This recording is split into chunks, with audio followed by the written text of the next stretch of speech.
ముఖ్యమంత్రి బండ్లు భట్టి విక్రమార్క గారు.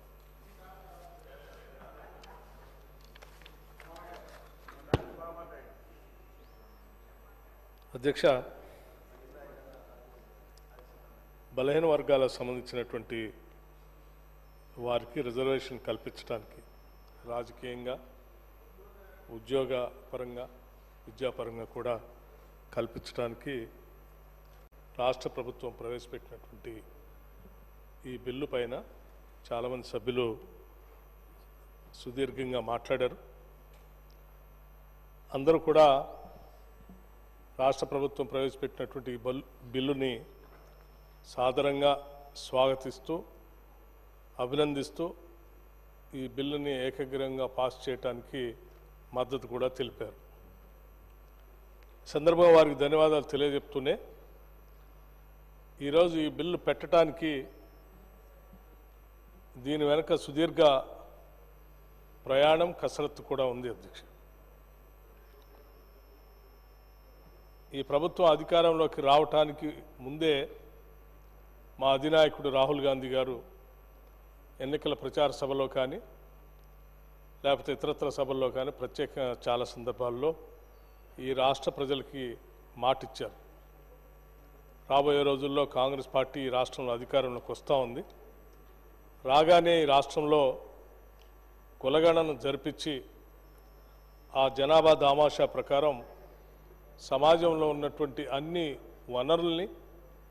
లేకపోతే ఇతరత్ర అవకాశాలను కూడా ఆ దామాషా ప్రకారం వారికి అందిస్తాం, తప్పనిసరిగా మొదలు పెడతామని చెప్పినటువంటి వారి మాటని గౌరవిస్తూ వారు చెప్పినటువంటి ఆదేశాలను తీసుకొని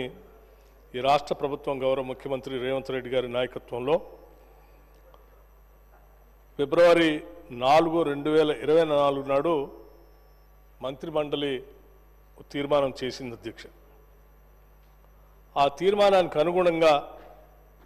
ఇదే శాసనసభ ఫిబ్రవరి 16, 2024న ఒక తీర్మానం చేసింది.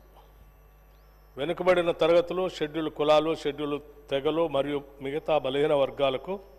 చెందిన ప్రజల అభ్యున్నతి నిమిత్తం వివిధ సామాజిక, ఆర్థిక, విద్యాపరమైన ఉపాధి, రాజకీయ అవకాశాల ప్రణాళికలు రూపొందించి అమలుపరిచేలాగా తెలంగాణ మంత్రివర్గం 4, 2024 తేదీన చేసిన సిఫార్సు మేరకు తెలంగాణ రాష్ట్రమంతటా సామాజిక, ఆర్థిక, విద్యాపరమైన ఉపాధి, రాజకీయ కుల సర్వే, కులగణనను ఒక సమగ్ర ఇంటింటి కుటుంబ సర్వేను చేపట్టాలని ఈ సభ ఏకగ్రీవంగా తీర్మానిస్తుంది అని ఇదే సభ ఆ రోజు తీర్మానం కూడా చేసింది అధ్యక్ష. దీనికి అనుగుణంగానే రాష్ట్ర ప్రభుత్వం అత్యంత ప్రతిష్టాత్మకంగా తీసుకొని చాలా సైంటిఫిక్గా రాష్ట్రంలో ఉన్నటువంటి ప్రతి జిల్లాని, ఆ ప్రతి జిల్లాలో ఉన్నటువంటి ప్రతి 150 కుటుంబాలని ఒక ఎన్యూమరేషన్ బ్లాక్గా తీసుకొని ప్రతి బ్లాక్కి ఒక ఎన్యూమరేటర్ని నియమించి 94,261 ఎన్యూమరేషన్ బ్లాకులతో ఎన్యూమరేటర్స్ నియమించి రాష్ట్రంలో సర్వే 6/11/2024న ప్రారంభించి 25/12/2024 అంటే 50 రోజుల్లో పూర్తి చేయటం జరిగింది అధ్యక్ష. ఈ పూర్తి చేసిన తర్వాత క్రమంలో సర్వే కానీ కొద్దిమంది మిగిలిపోయి ఉంటే ఆ మిగిలిపోయి ఉన్నటువంటి వాళ్ళకు కూడా మరొక్కసారి అవకాశం ఇస్తే బాగుంటుందని ఇదే సభ 2 సభ చెప్తే దానిని కూడా ఈ రాష్ట్ర ప్రభుత్వం గౌరవించి తిరిగి వారందరికి కూడా మరొక అవకాశం ఫిబ్రవరి 16 నుండి 28 వరకు మరొక అవకాశం కూడా ఇవ్వటం జరిగింది అధ్యక్ష. ఈ సర్వేలో మొదటి దశలో కానీ పాల్గొన్నటువంటి 3,56,323 కుటుంబాలకి ముఖ్యంగా కొద్దిమంది తాళాలు వేస్తున్నటువంటి వాళ్ళు, కొద్దిమంది చేరటానికి ఇష్టపడినటువంటి వాళ్ళు, కొద్దిమంది లేనటువంటి వాళ్ళు, వాళ్ళందరికీ తిరిగి మరొకసారి అవకాశం కూడా ఇవ్వటం జరిగింది అధ్యక్ష. ఇలా మొదటి దశ, 2 దశల్లో కూడా పూర్తిగా సంపూర్ణంగా సర్వే చేసి ఇచ్చినటువంటి జనాభా అత్యంత సైంటిఫిక్గా ఈ రాష్ట్రంలో జరిగిందని చెప్పడానికి ఎటువంటి సందేహం లేదు అధ్యక్ష. ప్లానింగ్ శాఖ ద్వారా నేను ప్రత్యేకంగా దాన్ని పర్యవేక్షిస్తూ మంత్రి బీసీ వెల్ఫేర్ మంత్రివర్యులు పొన్నం ప్రభాకర్ గారు, ముఖ్యమంత్రి గారు దీన్ని మా ప్లానింగ్ శాఖ అధికారులతో రాష్ట్రంలో ఉన్నటువంటి ప్రభుత్వ ఉద్యోగులనే దీనికి నియమించి ఈ టీచర్ల సంఘాలతో కూడా మాట్లాడి వారిని కూడా ఒప్పించి దీనికోసం ప్రత్యేకంగా నియమించి చాలా సైంటిఫిక్గా చేసాం అధ్యక్ష. ఈ సర్వే అత్యంత scientific survey for the first time in the history of the entire country has taken place only in Telangana state. ఈరోజు దేశంలో ఎవరైనా కులగణన అత్యంత సైంటిఫిక్గా అన్ని కులాలకు సంబంధించిన సమగ్ర సర్వే ఎవరైనా చేశారని దేశంలో చెప్పుకోవాలంటే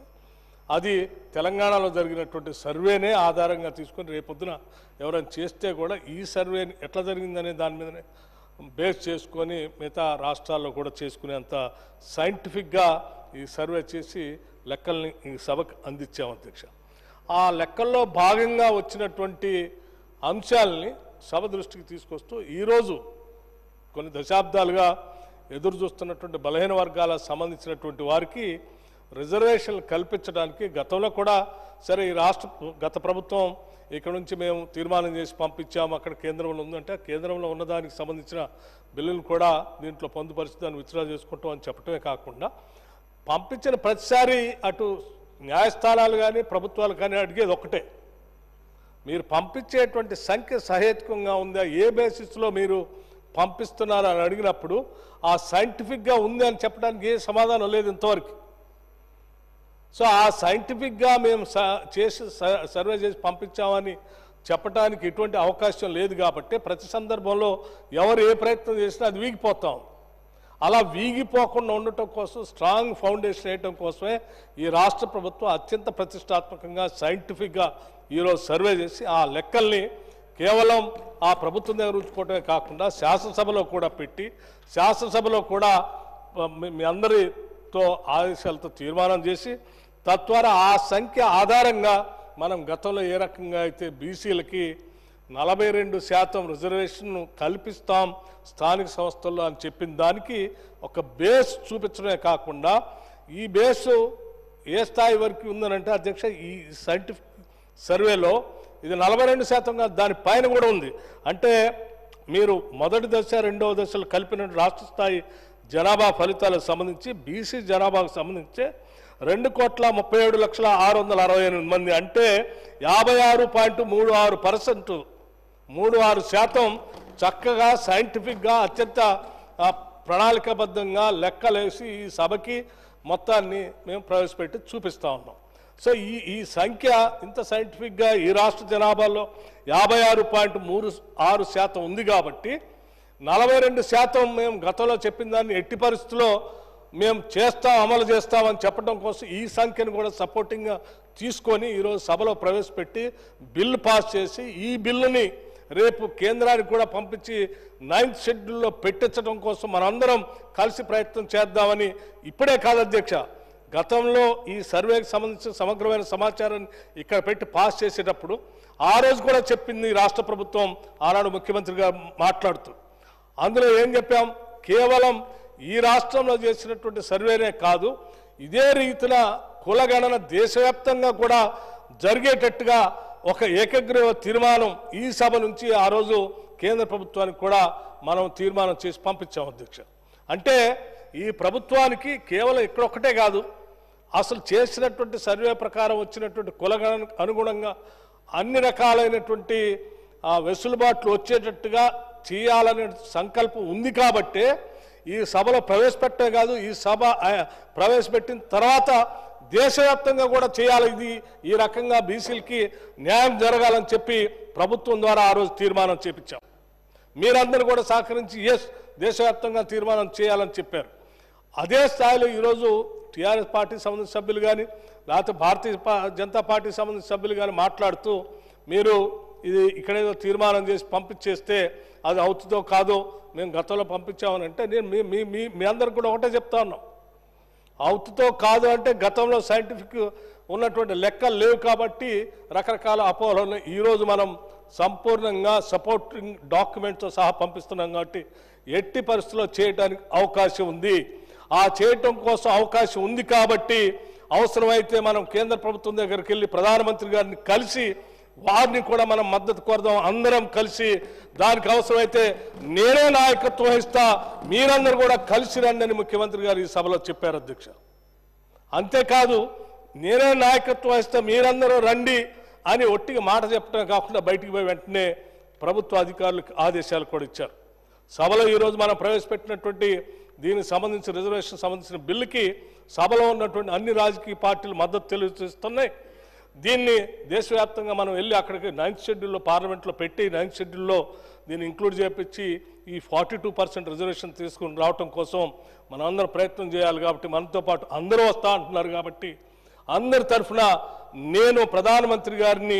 అపాయింట్మెంట్ అడుగుతున్నట్టుగా వెంటనే లేక ఈరోజే పంపించండి. వారు ఎప్పుడు సమయం ఇస్తే ఆ సమయానికి అనుగుణంగా నాతో పాటు ఈ సభలో ఉన్నటువంటి ఫ్లోర్ లీడర్స్ అందరినీ ఇంక్లూడింగ్ బీఆర్ఎస్, బీజేపీ, సిపిఐ ఇంకా కలిసి వచ్చే రాజకీయ పార్టీలు ఎవరుంటే వాళ్ళందరూ కూడా తీసుకొని పోయి ప్రధానమంత్రి గారిని కలుస్తానని చెప్పి వారు ఇప్పటికే ఆదేశాలు ఇవ్వటం జరిగింది అధ్యక్ష. అంతేకాదు ప్రధానమంత్రి గారితో పాటు లోక్సభలో ఉన్నటువంటి ప్రధాన ప్రతిపక్ష నాయకుడు రాహుల్ గాంధీ గారికి సమయం కూడా తీసుకొని వారు ఎట్లా మొదటి నుంచి ఇది కావాలని కోరుకుంటున్నారు కాబట్టి వారి నాయకత్వంలో కూడా వివిధ రాజకీయ పార్టీలందరూ కూడా కలిసి వారి మద్దతుని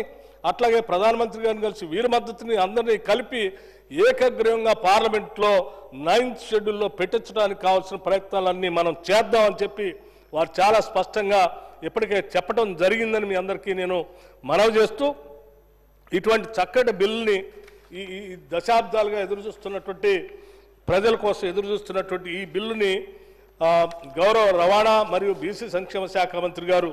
పొన్నం ప్రభాకర్ గారు ప్రవేశపెట్టినటువంటి ఈ బిల్లుని నేను సంపూర్ణంగా మద్దతిస్తూ ఆహ్వానిస్తూ వారు చేసినటువంటి కృషికి కూడా అభినందిస్తూ ముఖ్యమంత్రి గారు స్పష్టంగా కావాలని తీసుకున్న నిర్ణయాన్ని వారిని కూడా అభినందిస్తూ యావత్ మంత్రిమండలి మొత్తాన్ని చాలా చిత్తశుద్ధితో ఎటువంటి ఇబ్బంది లేకుండా చేయాలనేటువంటి సంకల్పంతో మంత్రిమండలి తీసుకున్న నిర్ణయాన్ని ప్రభుత్వాన్ని కూడా నేను అభినందిస్తూ ఈ బిల్లుని సంపూర్ణంగా మద్దతు ఇవ్వటమే కాకుండా అందరం రేపొద్దున ఇక్కడ మాట్లాడటం ఒకటే కాకుండా రేపొద్దున భవిష్యత్తులో ప్రధానమంత్రి గారు సమయం ఇస్తే ముఖ్యమంత్రి గారి నాయకత్వంలో అందరం కలిసి కేంద్రం దగ్గర కూడా వెళదాం. ఈ బిల్లు 9th షెడ్యూల్లో ఎట్లా రాదో మనం అందరం చూద్దాం, వారిని ప్రత్యేకంగా విజ్ఞప్తి చేద్దాం, అయ్యేటువంటి మన ప్రయత్నం అంతా చేసి సాధించి తీసుకొని వద్దామని చెప్పి మీ అందరికి కూడా నేను గౌరవ పెద్దల సభాపతి గారి ద్వారా సభలో ఉన్నటువంటి పెద్దలందరికీ విజ్ఞప్తి చేస్తూ నేను ముగిస్తా ఉన్నాను అధ్యక్ష. థ్యాంక్ యూ, ధన్యవాదాలు.